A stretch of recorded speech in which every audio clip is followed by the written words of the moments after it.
आज हम लोग पढ़ने जा रहे हैं पास्ट परफेक्ट टेंस। यह बहुत इंपॉर्टेंट टेंस है।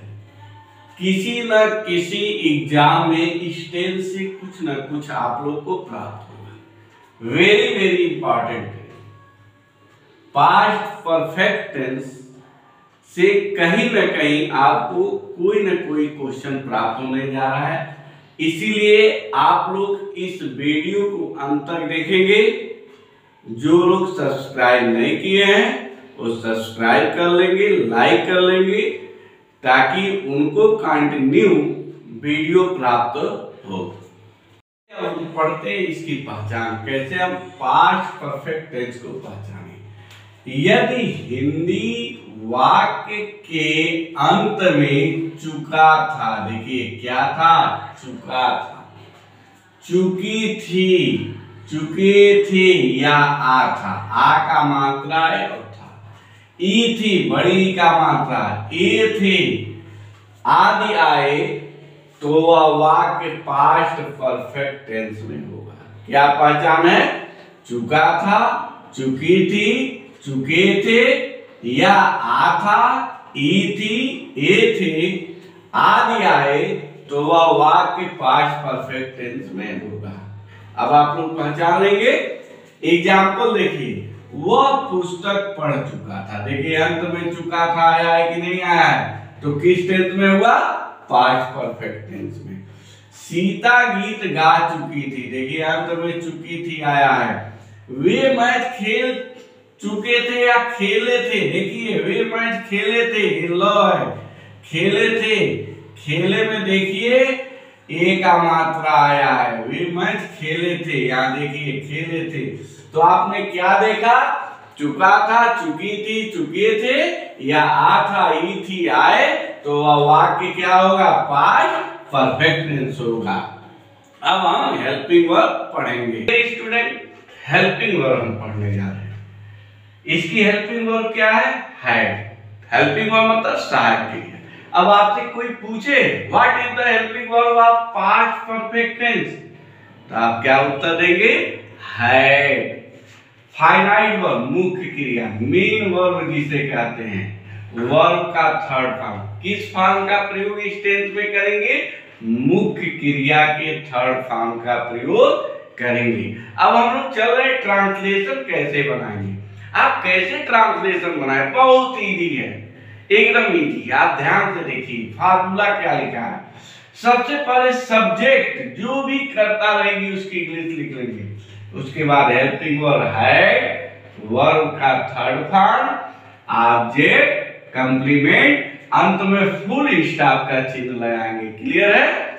देखिए छोटा तरीका, वह प्रश्न हल कर चुका था। क्या दिया है? वह प्रश्न हल कर चुका था। कौन हल कर चुका था? वह प्रश्न हल कर चुका था। कौन हल कर चुका था? वह की spelling he had solved the question. Solve का third form solved. He had solved the question. तो आपने क्या देखा? अफर्मेटिव सेंटेंस बनाने का रूल, सब्जेक्ट हैड, वर्ब का third form, object, complement, full stop. अब हम निगेटिव पढ़ेंगे। अब देखिए डियर स्टूडेंट, हम लोग पढ़ेंगे निगेटिव सेंटेंस अर्थात नकारात्मक वाक्यों का हम ट्रांसलेशन कैसे बनाएंगे किस टेंस में? पास्ट परफेक्ट टेंस में। क्लियर है? देखिए फार्मूला लिखा है, सब्जेक्ट हैड, नॉट, वर्ब का third form, object, complement, full. Mohan आम नहीं तोड़ चुका था, देखिए चुका था आया है अंत में। कौन नहीं तोड़ चुका था? Mohan had not plug, third form plug था, plug mango. Mohan had not plug mango, full stop. Next देखिए दूसरा क्या लिखा है, पक्षियां आकाश में नहीं उड़ चुकी थी। The birds had not flown in the sky. The birds had not flown in the sky. क्योंकि पास्ट परफेक्ट टेंस की एक ही हेल्पिंग वर्ब हैड है, इसीलिए वह सभी के साथ यूज होती है। अब हम लोग पढ़ेंगे interrogative negative sentence. Interrogative negative sentence के रूल नंबर हम 1 पढ़ेंगे। आप जो भी टेंस पढ़ रहे हैं उसमें देखिए, इसी तरह से हम रूल लिख रहे हैं, कोई परिवर्तन नहीं होगा, केवल हेल्पिंग वर्ब और फाइनाइट वर्ब में जो भी परिवर्तन होता है हम लोग करते हैं। यदि वाक्य हिंदी वाक्य प्रारंभ में क्या है, क्या से स्टार्ट हो, तो ट्रांसलेशन बनाने के नियम निम्न है।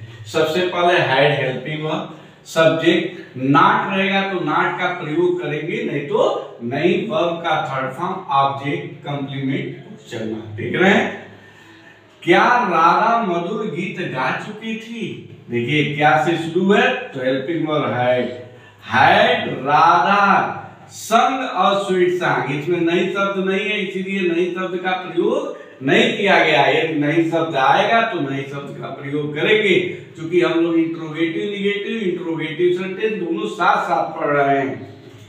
अब हम लोग रूल नंबर 2 पढ़ने जा रहे हैं। डियर स्टूडेंट, यदि हिंदी वाक्य के बीच में क्वेश्चन वर्ड क्या, कब, क्यों, कहां, कैसे आए तो ट्रांसलेशन बनाने का नियम देंगे। सबसे पहले क्यू डालो मतलब क्वेश्चन वर्ड, जो आएगा उसकी इंग्लिश लिख लेंगे। हैड सब्जेक्ट नॉट रहेगा तो नॉट का प्रयोग करेंगे, नहीं तो नहीं। वर्ब का third form object complement question word. देखिए सरला कविता कब याद की थी। देखिए कब बीच में आया तो सबसे पहले हम इसकी इंग्लिश लिखेंगे व्हेन। उसके बाद हैड, व्हेन हैड, सब्जेक्ट क्या है सरला, व्हेन हैड सरला। देखिए नहीं है तो नॉट नहीं लिखेंगे। वर्ब का third form learn, LEARN, when had Sarla learn a poem, poem माने कविता, POEM। तो देखिए आपने देखा, यदि क्वेश्चन वर्ड बीच में आ रहा है तो हम सबसे पहले उसकी इंग्लिश लिख रहे हैं। इस तरह से आपका पास्ट परफेक्ट टेंस कंप्लीट हुआ। इसमें आफ्टर और बिफोर जो रहा है अगले वीडियो में आएगा। मैं कुछ प्रश्न आपको दे रहा हूं, आप उसका जवाब देंगे अवश्य ही लिंक पर। ओके, आपके सामने आ गया बम्पर क्वेश्चन।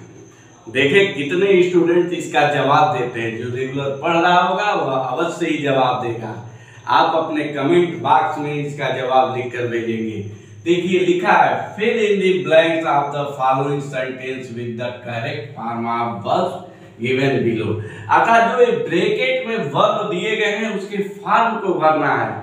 यदि आप रेगुलर कंटिन्यू हमारे वीडियो के चैनल को देखे होंगे, पढ़े होंगे, अवश्य इसको सॉल्व करेंगे। पहला है, आई हैड नेवर खालिस्तान such a tasty food, full stop bracket में टेस्ट, टेस्ट का कौन सा फॉर्म बनेगी।